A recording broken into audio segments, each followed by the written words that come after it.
Ini menceritakan seorang dukun sakti bernama Ki Surya. Dahulu ia dikenal sebagai penyembuh dan penjaga desa, tetapi ambisinya yang tak terbendung membawanya pada jalan terlarang. Terobsesi dengan kekuatan yang melampaui manusia, ia melakukan ritual terlarang dan mengikat perjanjian hitam dengan iblis, menyerahkan jiwanya sebagai harga untuk memperoleh kesaktian yang tiada tanding. Namun, kekuatan yang diberikan kepadanya bukan sekadar anugerah, melainkan kutukan yang haus akan jiwa-jiwa manusia. Mari lanjut ke cerita lengkapnya. Di sebuah desa terpencil yang terletak di tepi hutan lebat, hiduplah seorang pria bernama Ki Surya Wibawa. Ia dikenal sebagai dukun sakti yang memiliki pengetahuan luas tentang ilmu gaib, pengobatan tradisional, dan mantra kuno.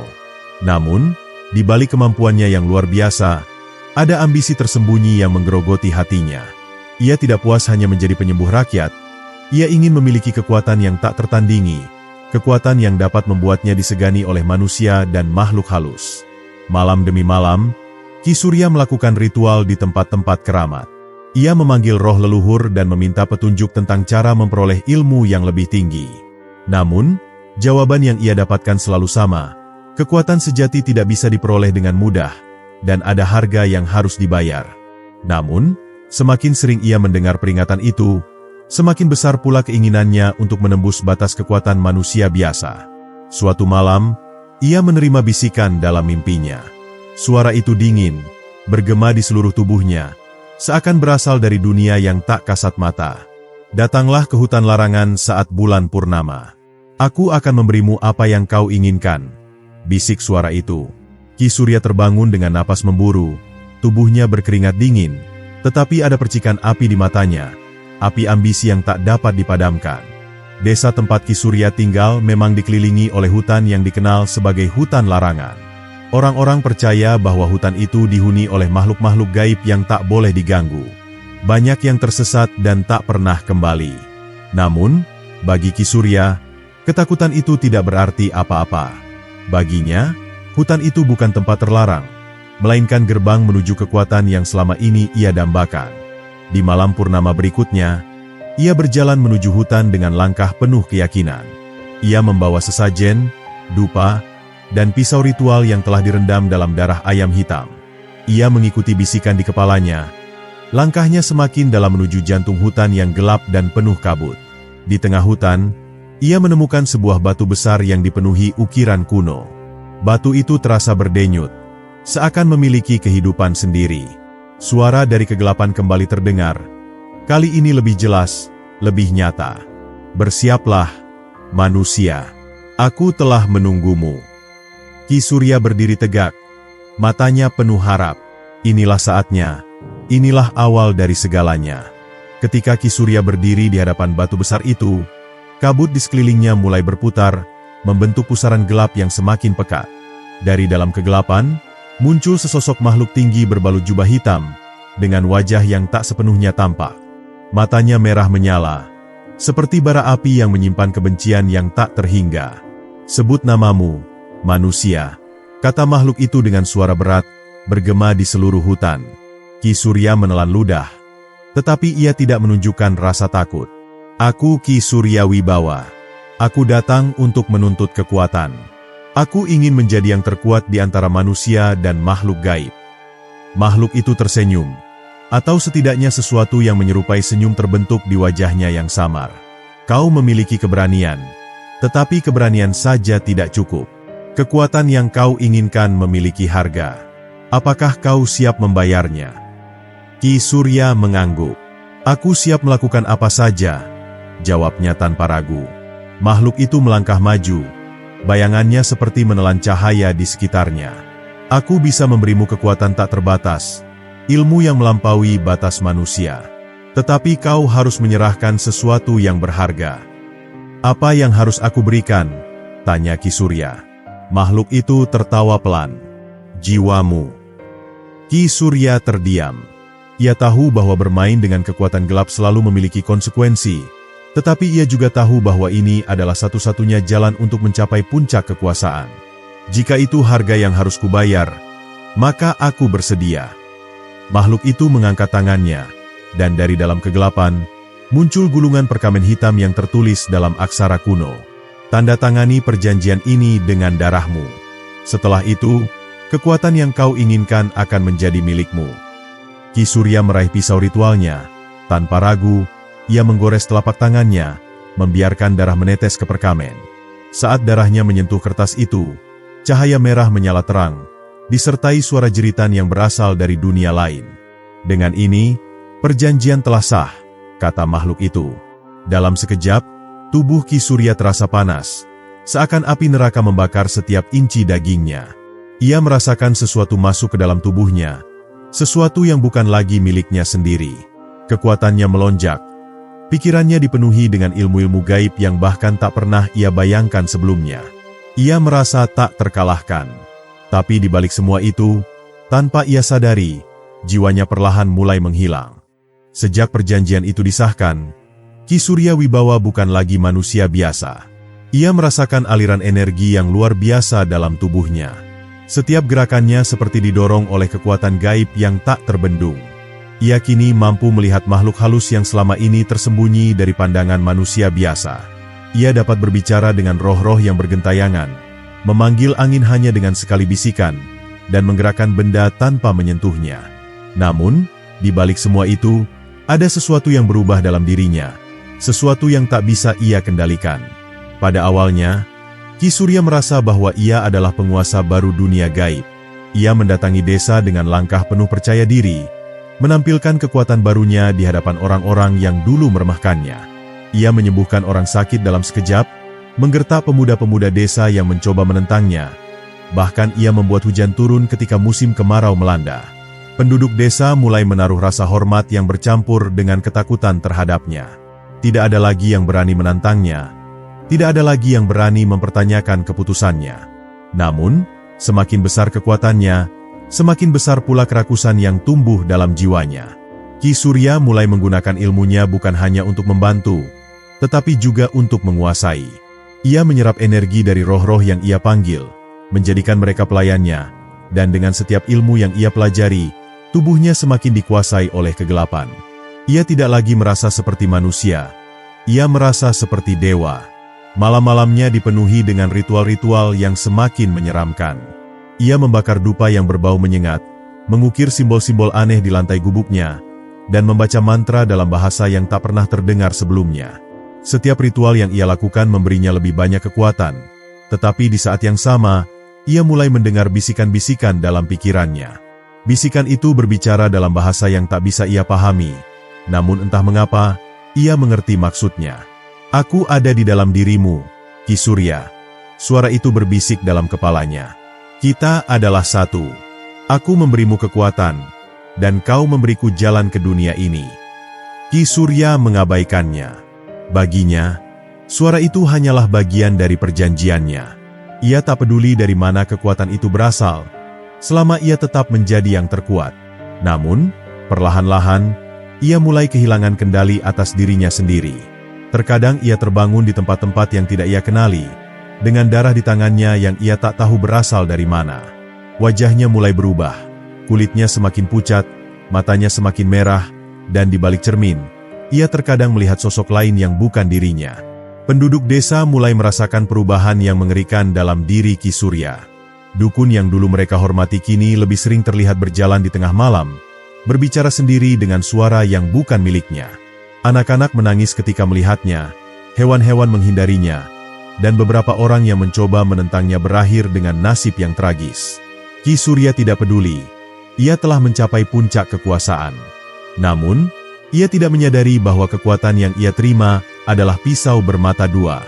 Ia telah mendapatkan apa yang ia inginkan, tetapi ia kehilangan sesuatu yang lebih berharga, kendali atas jiwanya sendiri. Ketika bulan purnama kembali menyinari hutan, Ki Surya merasakan sesuatu yang aneh di dalam dirinya. Tubuhnya terasa lebih berat, pikirannya semakin sulit untuk dikendalikan. Ia merasa seolah ada sesuatu yang terus mengintainya dari dalam kegelapan, menunggunya untuk lengah. Ia mencoba mengabaikan firasat buruk itu, tetapi semakin hari, tanda-tanda kehadiran sesuatu yang mengerikan semakin jelas. Ia mulai melihat sosok hitam berdiri di sudut kamarnya setiap malam, meskipun ia tahu tak ada siapapun di sana. Setiap kali ia berkaca, wajahnya semakin asing. Kadang-kadang ia melihat bayangannya tersenyum sendiri, meski ia tidak sedang tersenyum. Bisikan dalam kepalanya semakin sering terdengar. "Waktumu hampir tiba, Ki Surya," suara itu berbisik. "Perjanjian telah dibuat, dan aku akan menagihnya." Ki Surya mencoba melawan suara itu. Ia membaca mantra pelindung, membakar dupa, dan membuat lingkaran perlindungan di dalam rumahnya. Tetapi semua itu sia-sia. Suara itu semakin kuat, semakin nyata, seolah-olah ia berbicara dengan seseorang yang berdiri tepat di sampingnya. Suatu malam, ia terbangun dengan tubuh yang lemas. Ia merasakan sesuatu merayap di dalam dirinya, seperti tangan tak terlihat yang mencengkeram jantungnya. Ia terbatuk, dan saat ia melihat ke tangannya, ia melihat bercak darah. Jantungnya berdegup kencang. Ia mulai sadar bahwa perjanjian yang ia buat bukanlah perjanjian biasa. Panik, ia mencoba mencari cara untuk membatalkan perjanjiannya. Ia menggali kitab-kitab lama, mencari mantra pemutus perjanjian, tetapi tak ada yang berhasil. Ia pergi ke tempat-tempat keramat, memohon kepada roh-roh leluhur, tetapi mereka hanya menggeleng. "Apa yang telah diberikan, tak bisa diambil kembali," kata mereka. Ki Surya semakin putus asa. Ia mulai melihat mimpi-mimpi mengerikan, mimpi tentang api yang membakar tubuhnya, tangan-tangan yang menariknya ke dalam kegelapan, dan suara tawa yang menggema di kepalanya. Ia tahu bahwa waktunya hampir habis. Penduduk desa mulai menyadari bahwa Ki Surya tidak lagi seperti dulu. Ia sering terlihat duduk diam di depan rumahnya. Matanya kosong seperti orang yang telah kehilangan jiwanya. Beberapa orang mencoba mendekatinya, tetapi begitu mereka menatap matanya, mereka langsung mundur ketakutan. Ada sesuatu yang mengerikan di dalam tatapannya, sesuatu yang bukan lagi manusia. Malam itu, suara dari kegelapan kembali terdengar. "Besok adalah malam terakhirmu, Ki Surya," bisiknya. "Bersiaplah, karena aku akan datang menjemputmu." Ki Surya terdiam. Untuk pertama kalinya dalam hidupnya, ia merasakan sesuatu yang belum pernah ia rasakan sebelumnya, ketakutan yang sesungguhnya.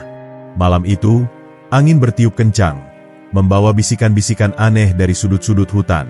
Pepohonan bergoyang dengan suara berderak, seakan-akan mereka menyaksikan sesuatu yang mengerikan akan segera terjadi. Di dalam gubuknya yang mulai tampak rapuh, Ki Surya duduk dengan napas tersengal-sengal, keringat dingin mengalir dari dahinya. Ia telah mencoba berbagai cara untuk menghindari nasibnya, namun segalanya sia-sia. Malam ini, ia tahu, iblis yang mengikat perjanjiannya akan datang untuk menagih harga yang telah disepakati. Ki Surya tidak bisa menerima nasibnya begitu saja. Ia masih memiliki harapan terakhir, sebuah jalan yang mungkin dapat menyelamatkannya dari kehancuran abadi. Dalam kitab-kitab kuno yang ia temukan di Gua Keramat, ada satu ritual yang disebut sebagai pemutusan arwah, sebuah upacara yang dapat memutus ikatan antara manusia dan kekuatan jahat yang menguasainya. Namun, ritual itu tidak mudah. Ia harus melakukannya di puncak Bukit Batu, tempat di mana energi alam paling kuat, dan harus selesai sebelum fajar menyingsing. Tanpa membuang waktu, Ki Surya mengambil kain hitam yang selalu ia gunakan dalam ritual-ritualnya, kemudian bergegas keluar dari gubuknya. Malam semakin pekat, udara semakin dingin, dan setiap langkah yang ia ambil terasa seperti diseret ke dalam kegelapan. Bayangan-bayangan hitam mulai bergerak di sudut matanya. Suara-suara dari makhluk tak kasat mata bergema di telinganya. "Ki Surya, kau tidak bisa lari dariku." Suara itu semakin jelas, semakin mendekat. Ia menoleh ke belakang. Jantungnya berdetak kencang ketika ia melihat sosok mengerikan berdiri di kejauhan. Sosok hitam tinggi dengan mata menyala merah. Tubuhnya diselimuti kabut pekat yang bergerak seperti asap hidup.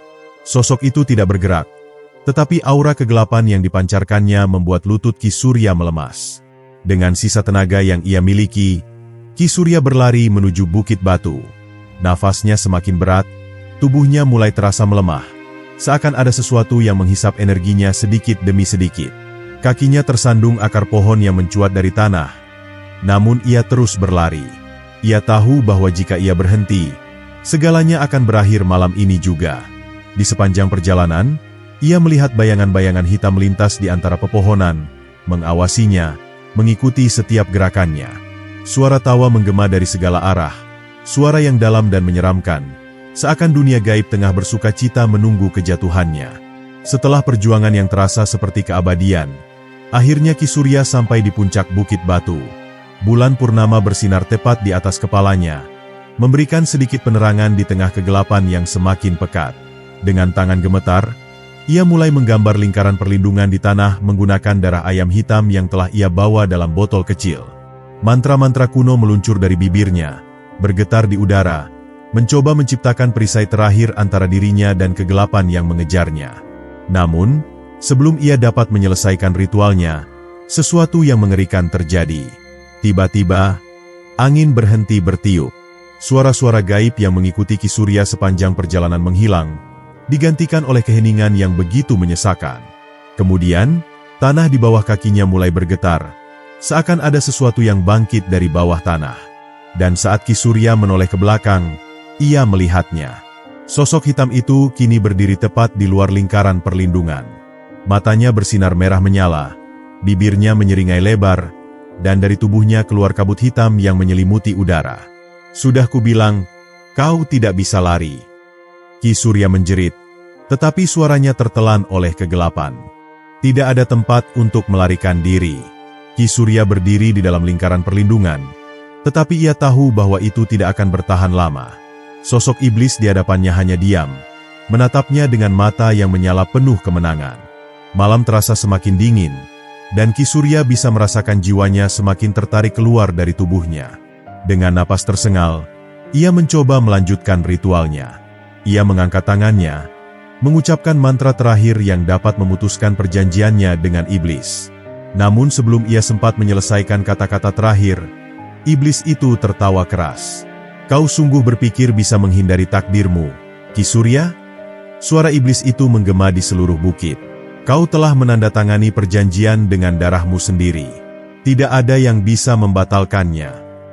Tiba-tiba, lingkaran perlindungan yang telah Ki Surya buat mulai retak. Cahaya merah muncul dari celah-celah tanah. Seakan-akan neraka itu sendiri mulai terbuka di bawah kakinya. Angin dingin berhembus kencang, membawa aroma belerang yang menyengat. Ki Surya jatuh terduduk. Ia mencoba melawan, mencoba menemukan cara untuk menyelamatkan dirinya. Namun, semakin ia berusaha, semakin kuat kekuatan yang menariknya ke bawah. Tiba-tiba, iblis itu mengangkat tangannya, dan dari bayangannya muncul tangan-tangan hitam yang merayap menuju Ki Surya. Tangannya mencoba melawan, tetapi satu persatu tangan iblis itu mencengkeram tubuhnya, menariknya semakin dalam ke dalam jurang kegelapan. Ki Surya menjerit. Ia meronta, mencoba melawan cengkeraman makhluk-makhluk itu, tetapi kekuatan mereka terlalu besar. Ia melihat langit untuk terakhir kalinya, melihat bulan yang bersinar terang di atas kepalanya, sebelum akhirnya kegelapan sepenuhnya menelannya. Dan di saat terakhir, sebelum ia kehilangan kesadarannya, ia mendengar suara iblis itu berbisik di telinganya. Kini kau adalah milikku selamanya. Dengan jeritan terakhir yang menggema di Bukit Batu, Ki Surya Wibawa menghilang ke dalam kegelapan, meninggalkan dunia manusia untuk selamanya. Namun, itu bukan akhir dari kisahnya. Karena meskipun tubuhnya telah lenyap, bayangannya masih tetap tinggal. Dan hingga kini, di malam-malam tertentu, orang-orang yang mendaki Bukit Batu masih bisa mendengar suara tawa menyeramkan yang datang entah dari mana. Tawa dari dukun yang telah menjual jiwanya kepada iblis, dan kini terjebak dalam kutukan yang tak berujung. Sejak malam mengerikan di Bukit Batu, desa kecil tempat Ki Surya dahulu tinggal tidak pernah lagi merasakan ketenangan. Warga yang pernah datang ke bukit itu bersaksi bahwa mereka sering mendengar suara jeritan menyayat di tengah malam, suara yang terdengar seperti tangisan seseorang yang disiksa di kedalaman neraka. Tidak ada yang berani naik ke bukit itu lagi, bahkan para pemburu paling berani pun memilih untuk menjauhinya. Aroma belerang yang tajam kerap tercium di sekitar hutan, dan kabut hitam mulai menyelimuti daerah itu ketika malam tiba. Namun, yang lebih mengerikan adalah apa yang terjadi di desa itu sendiri. Awalnya, hanya beberapa kejadian kecil. Hewan ternak ditemukan mati secara misterius, dengan tubuh yang mengering seolah-olah darah mereka dihisap habis. Lalu, warga mulai melihat sosok bayangan hitam yang berjalan di antara rumah-rumah mereka di malam hari. Beberapa orang melaporkan melihat sesosok pria tua berbaju hitam berdiri di depan rumah mereka. Wajahnya tak terlihat, hanya mata merah yang bersinar dalam kegelapan. Ketakutan melanda seluruh desa. Tidak ada yang berani keluar rumah setelah matahari terbenam, dan orang-orang mulai menggantung jimat perlindungan di depan pintu mereka. Para tetua desa mencoba mencari cara untuk menghentikan teror ini, namun mereka sadar bahwa ini bukan gangguan biasa. Mereka menyadari bahwa apapun yang telah terjadi di Bukit Batu, Ki Surya telah menjadi bagian dari sesuatu yang jauh lebih jahat daripada yang pernah mereka bayangkan. Pada malam keempat setelah hilangnya Ki Surya, seorang anak kecil menghilang tanpa jejak. Ibunya bersumpah bahwa ia baru saja menidurkan anaknya di kamar. Namun ketika ia bangun di tengah malam, tempat tidur itu kosong. Pintu rumah terbuka lebar, dan jejak kaki kecil mengarah ke hutan. Para pemuda desa bergegas mencari, namun tidak ada yang berani masuk ke dalam gelapnya pepohonan. Pagi harinya, mereka menemukan sesuatu yang membuat bulu kuduk mereka berdiri. Di tengah lapangan desa, berdiri sebuah patung batu yang tidak pernah ada sebelumnya.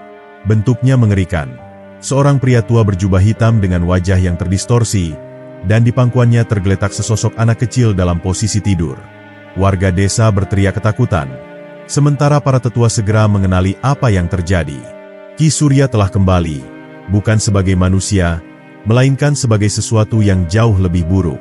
Mereka mencoba menghancurkan patung itu, namun sekeras apapun mereka memukulnya dengan kapak dan palu, patung itu tetap utuh.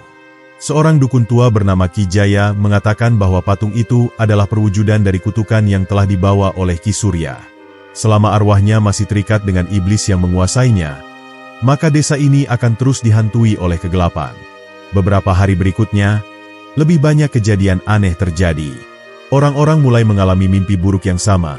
Mereka melihat Ki Surya berdiri di ambang pintu mereka, tersenyum dengan senyum yang tidak wajar, dan memanggil mereka untuk mengikutinya ke dalam kegelapan.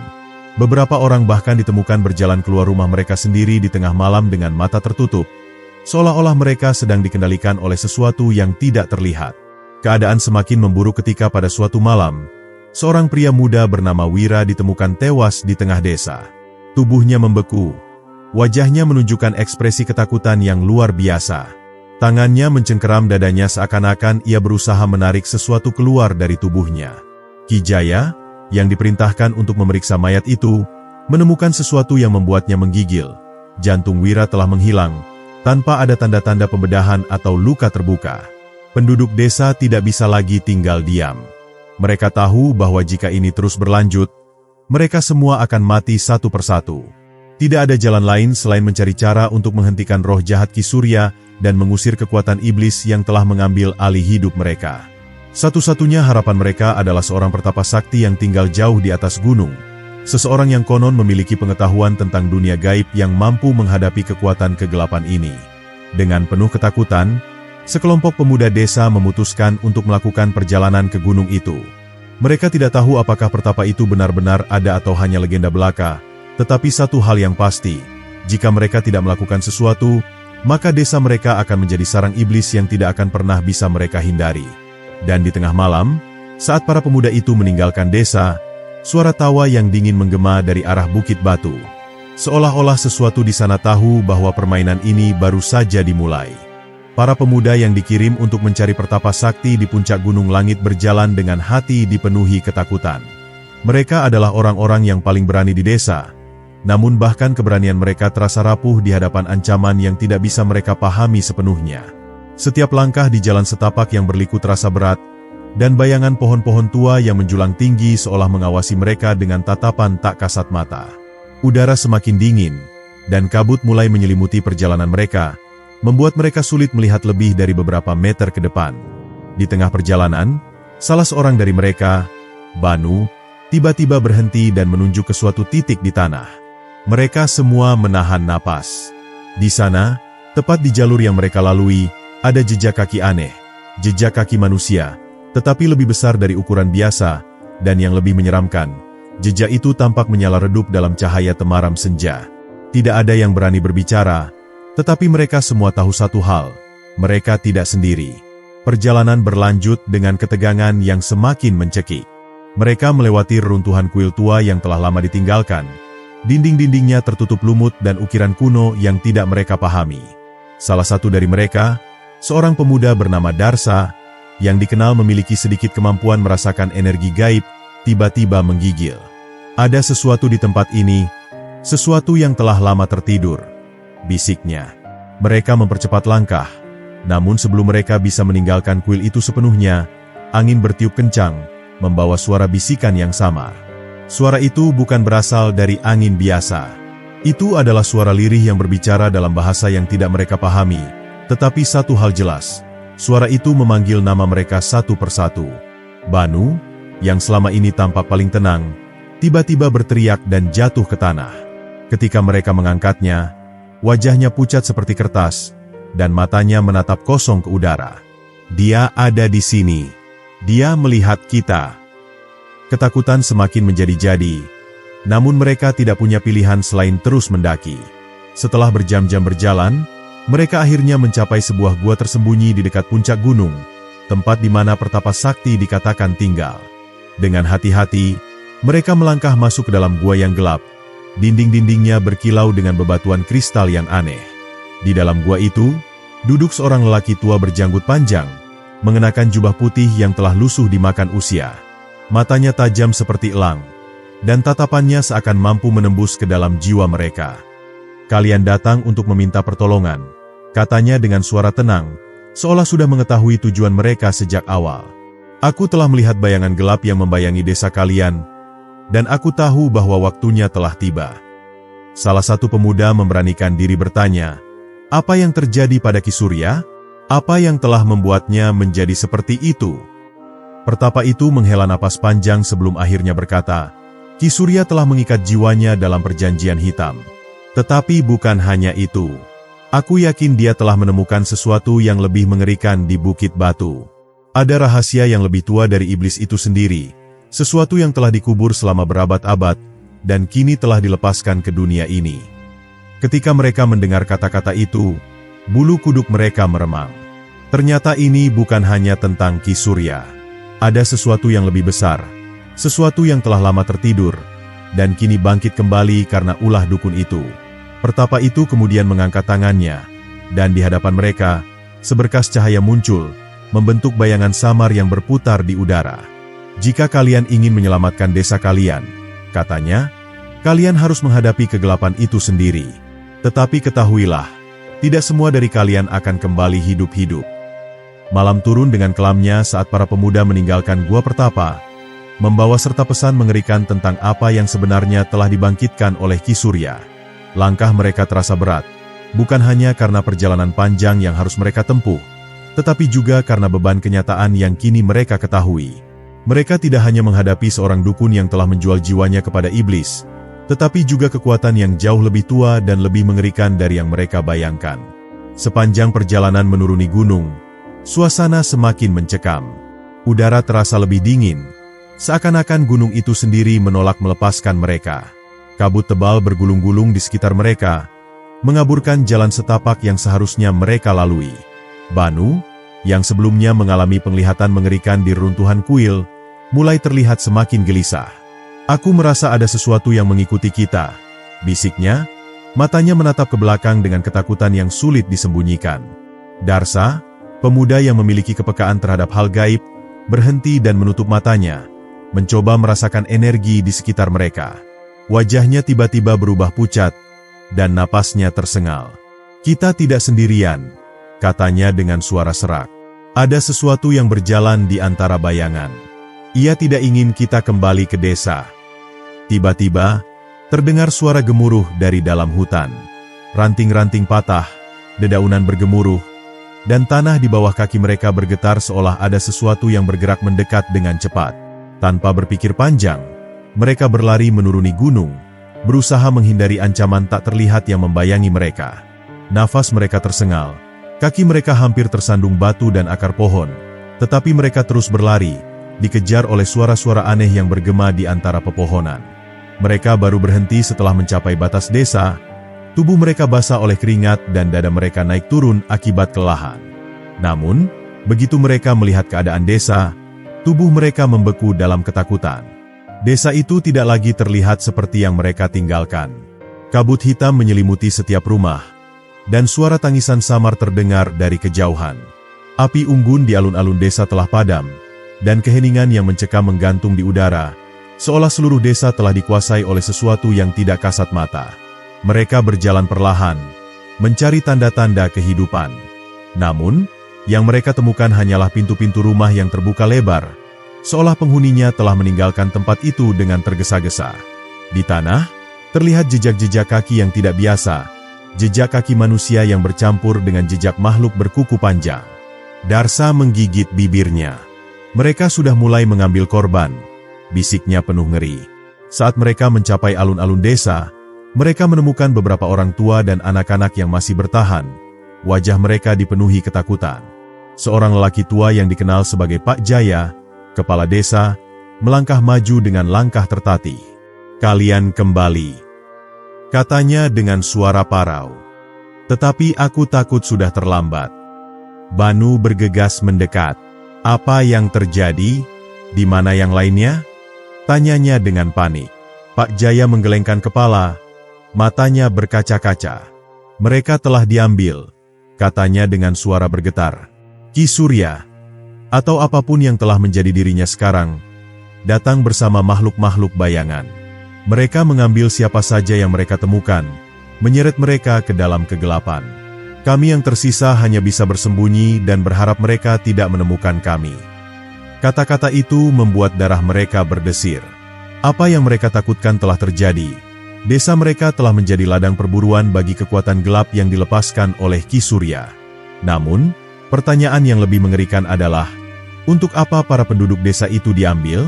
Dan apakah masih ada harapan untuk menyelamatkan mereka?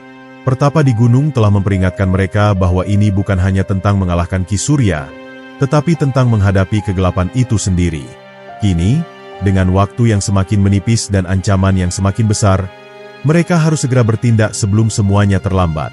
Malam semakin larut, tetapi kegelapan yang menyelimuti desa bukanlah sekadar ketiadaan cahaya. Itu adalah kegelapan yang hidup, yang bernafas di antara rumah-rumah kosong dan lorong-lorong sempit, membawa bisikan-bisikan dari dunia lain. Para pemuda yang kembali ke desa kini tahu bahwa mereka tidak bisa menunggu lebih lama lagi. Setiap detik yang berlalu berarti semakin banyak penduduk yang menjadi korban. Banu, Darsa, dan yang lainnya harus mengambil keputusan, menghadapi Ki Surya dan mengakhiri teror ini, atau menyaksikan desa mereka musnah ditelan kegelapan. Mereka berkumpul di alun-alun desa, di bawah pohon beringin tua yang selama ini dipercaya sebagai penjaga desa. Darsa menggenggam jimat pemberian pertapa di gunung, sementara Banu menghunus keris pusaka yang diwarisi dari leluhurnya. "Jika kita tidak melawan sekarang, tidak akan ada desa yang tersisa untuk kita selamatkan," ujar Banu dengan suara tegas. Tidak ada yang membantah. Meskipun ketakutan menyelimuti hati mereka, mereka tahu bahwa ini adalah pertempuran yang harus mereka hadapi. Tanpa menunggu lebih lama, mereka menuju ke rumah Ki Surya, tempat yang kini telah berubah menjadi sarang kegelapan. Cahaya obor yang mereka bawa bergetar, seolah ketakutan pada sesuatu yang tak terlihat. Saat mereka semakin dekat, udara menjadi lebih berat, penuh dengan aroma busuk yang mengingatkan pada daging membusuk dan dupa hitam yang dibakar untuk ritual terlarang.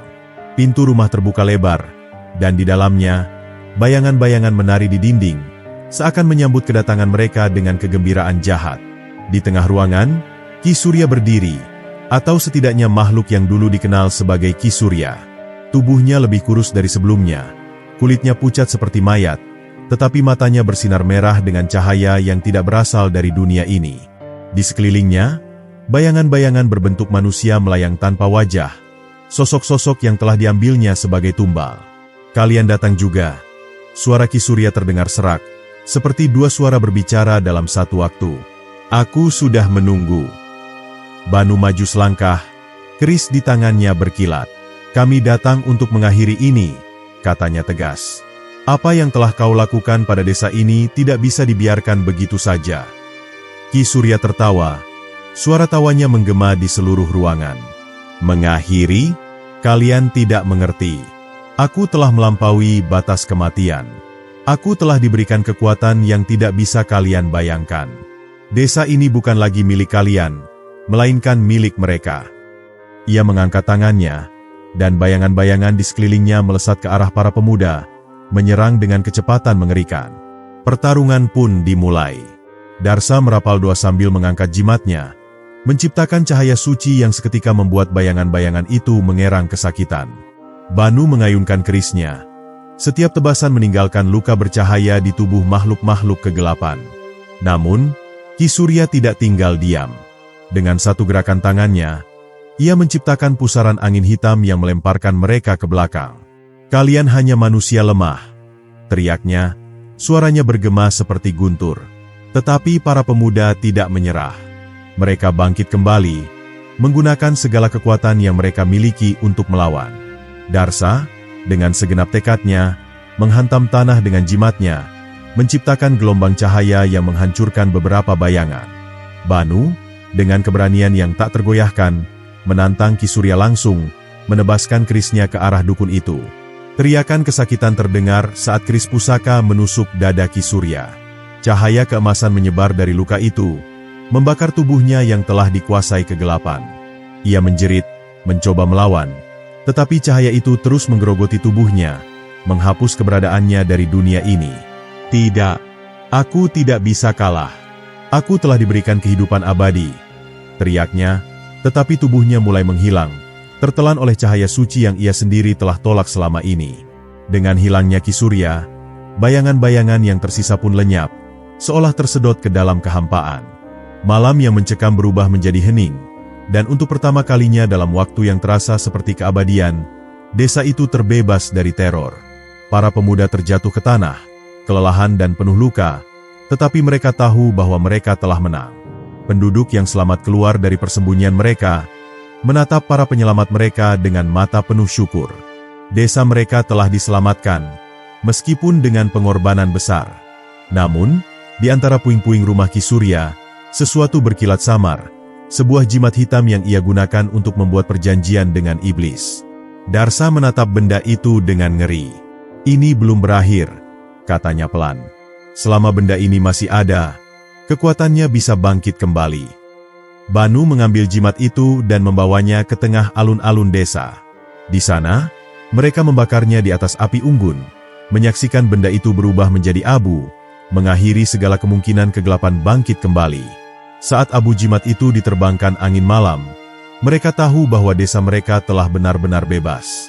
Pagi pun tiba, membawa sinar matahari pertama yang hangat setelah malam-malam yang dipenuhi ketakutan.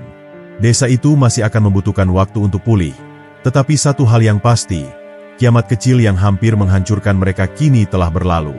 Dan para pemuda yang pernah hanya menjadi saksi bisu legenda, kini telah menjadi bagian dari legenda itu sendiri.